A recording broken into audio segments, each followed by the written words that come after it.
Karim Diané, and I play Jay-Den on Star Trek Starfleet Academy. I am a Klingon warrior.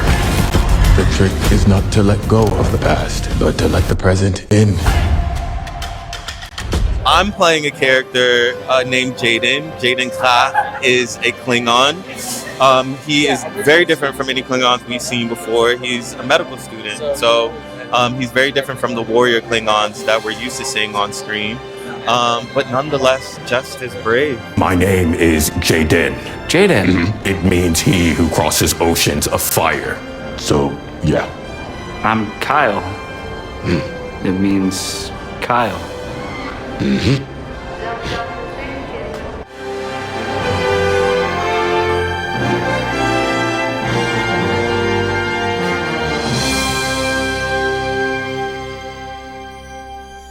This is history making. This is fucking gorgeous. We have some tea to discuss. Now, first of all, the fans have to know whether or not you know the actual tea.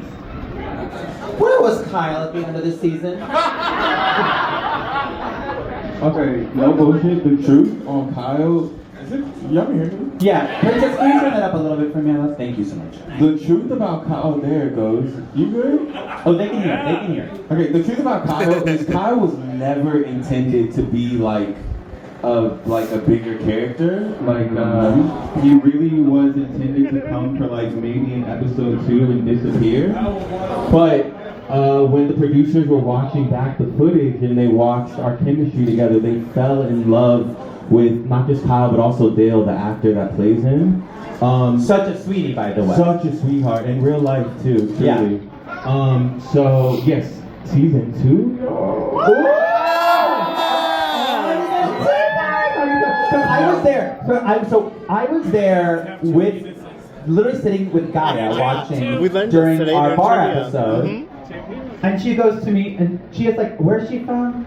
Gaia is from like Europe. Europe somewhere. So she has like European accent. So I'm gonna do a moderately racist European accent, and she goes, I'm like, "Oh my god," because like I kind of interrupt because it's like kind of Darum whipping his dick out on the table, being like, "Why are you talking to this boy?" And then, Kyle's so cute, and I was like, this is like, they're really cute together. And she literally goes, "Yeah, I know, we didn't mean for him to be so cute." But he's so cute, right? And I was like, he is so cute. I was living, girl, and we spent an entire day at a bar with me just watching Karim flirt. I might add. I was in character. I was in character. Okay, we have some prepared and sanctioned by Paramount questions. Yes! The Kyle question was not on Paramount's radar. Paramount Plus, the home of Star Trek and RuPaul's Drag Race. Okay. Okay. Jayden's choice to pursue medicine instead of battle places him at odds with cultural expectations. What did that internal conflict mean to you as a performer? To me personally, wow, that's a really good question. Jayden's story perfectly mirrors mine. Like, I am West African. I'm half Guinean, I'm half Congolese. Okay. I'm from the Mandingo tribe, and Mandingo men are known as being warriors in Africa. They are the warrior tribe. Uh-oh. You get your mind out of the gutter, sir. Now.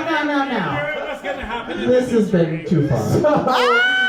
As a Mandingo man, I was raised to be a warrior, right? I was raised to play sports, and I was raised to just be whatever the stereotypical idea of what a man should be is.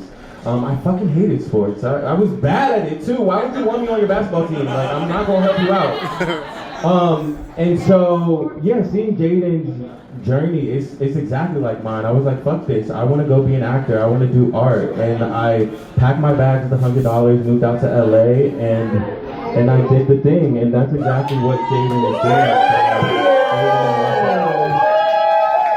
I will say, your episode of this season was one that I literally saw so many people of all different stripes say they saw themselves. Because I think that feeling of, I want to be my own person, I want to pursue the thing that brings me joy, especially as queer people, is something we can all relate to. You know, we're not raised in a world where I think most parents don't raise their kids to be gay, you know what I mean? Like, you assume your kids are going to be straight, and then, oh, all of a sudden they're different. You know, and I think in a queer bar, we're in a queer space, right? It's so beautiful to see kind of that story parallels of Jay-Den is making his own choices, and I think that's incredible. But of that moment, what of that Jay-Den's arc maybe felt the most distant for you? Which part felt maybe the furthest from Karim that we know? What part did you have to kind of like find? Because, you know, I know you're an actor, and there's always that exercise, right? Where you're like, I have to make any statement about my character true, ring true for me. So what was the hardest part for you and Jay-Den? Because all of that stuff sounds like you. So what was the part that didn't feel like? I mean, maybe the voice.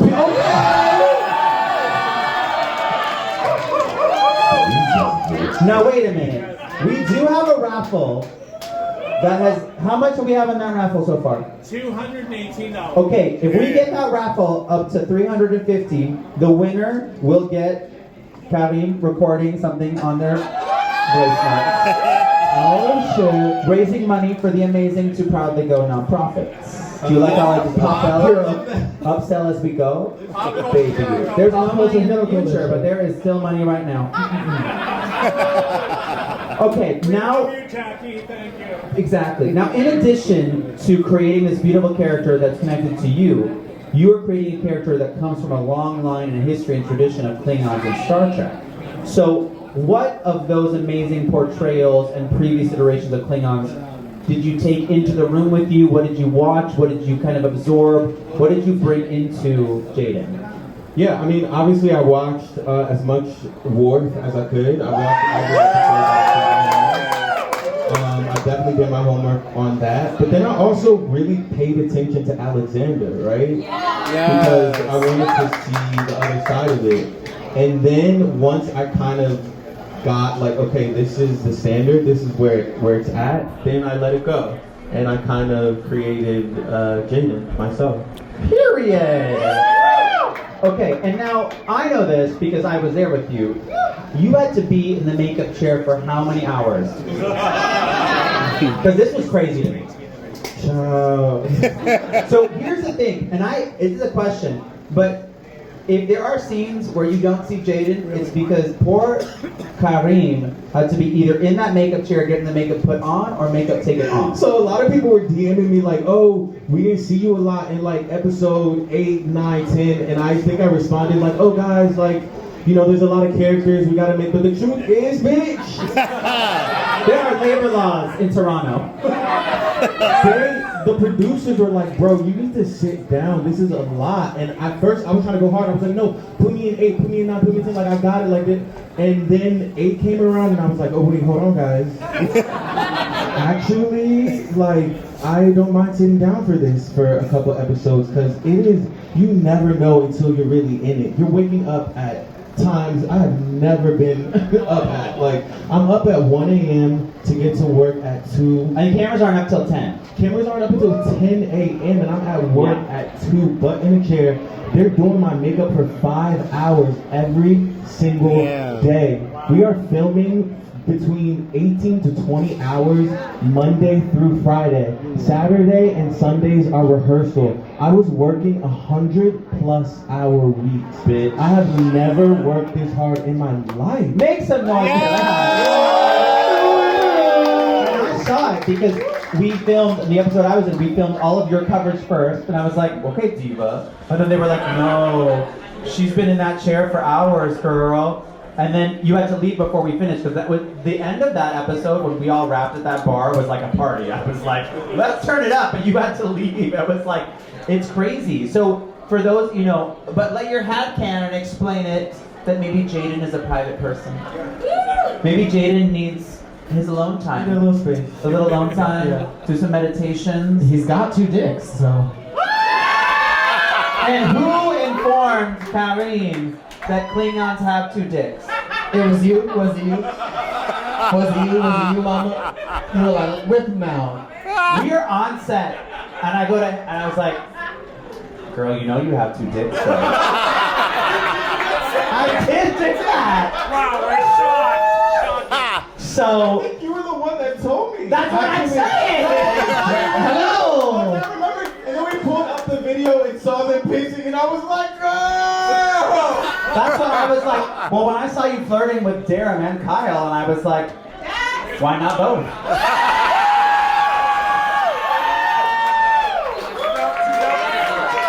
Just get me in that season 3, bitch. About to stir some shit up. Double your pleasure, double your fun. Double your pleasure, double your fun. That's a statement Amen. of a great Klingon. So fun. So this next one, prosthetics, costume. Okay, so yeah. Did you feel though that once it was all on, it was all in, you had the outfit, you had the forehead ridges, you had it all. How did that inform you as an actor? Like what changed from rehearsal without it to once it was all on and in? I think it shifted from season 1 to season 2. Season 1, when it was all on, I was just kind of like, what the fuck is happening? Oh my god, this is a lot. Like, And you're trying to act and you and can't I'm move your trying to eyebrows. do all this Yeah, shit. it's I'm crazy. trying to speak in the deep voice. I'm trying to do all this. Meanwhile, fucking Bella and everybody else are roaming free, like, Yeah, she has like 2 flash tattoos and that's it. chilling. George, like, we see him in makeup once, and then he's like, and now it's a British Like, I'm accent. good, actually. Prosthetics one time, and he was like, One time, oh, that was too much. too much. His wedding, he didn't have to be an alien. Yeah, season 1, I was just like, what the fuck is happening? Season 2, I really like, when I put that shit on. Yes. And also what helped serve it was like, the extras on set, when I would step on, they would just kind of like look at me. And like, I don't know. Well, because the thing is, because it's 5 hours to get it all on, it's because it's for the HD cameras. Because like, much love to Michael Westmore and all of that in the 90s, amazing, but they were dealing with an entirely different camera setup, entirely different expectations of the audience. People expect Star Trek now to look like a motion picture. They expect to not see a single flaw, which takes that much more time, you know? So it's crazy, you know? So, but props for you for, are we excited for season 2? We already got a Kyle tease, baby. You know, Kyle is definitely, like, they stepped his role. Okay, Dale. He's in it. Come through, Dale. I think we have time for one more question. Ooh. No, I'm gonna do a fast round. Okay, perfect. I love it. Fast round. Okay, these are fun ones. Who was the biggest troublemaker on set? Curtis. Okay. Okay, besides Kyle and Darren, of the other cadets, who would you actually spend spring break with? Like in real life? Sure. Or the cadets on the show? Either one. Oh, I mean, I know it's not. Like it's not gonna Say who it is. Let's keep it positive. We're trying to get a season 3. Everybody, he doesn't know. You know who? It would be Akum. Right? Where was Occam in the finale? Akum is in season 2. Okay, I can't wait. Okay. Season 2. Did you steal anything from set? Absolutely. Hell yeah! Okay, and this last one, and we'll see if you can do it. If you could bring back any Star Trek character from any time in any era to come teach at the Academy, who would it be? And what? She can whisper the whole time. Aurora, how to be a badass bitch?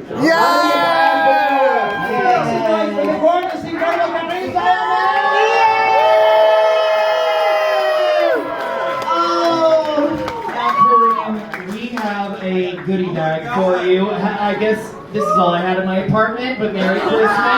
Yeah! It's the Klingon pointy string tree. I just want to say I am so overjoyed, very grateful that you reached out to us to come here tonight. Your character is amazing. because I feel like this is the future. You guys are in charge of Star Trek. Baby, gay Klingon and drag queens have made it to the future, honey. It's in great hands. It's in great hands. This series that we love, this genre that we love. So anyway, thank you so much for being here. Make some noise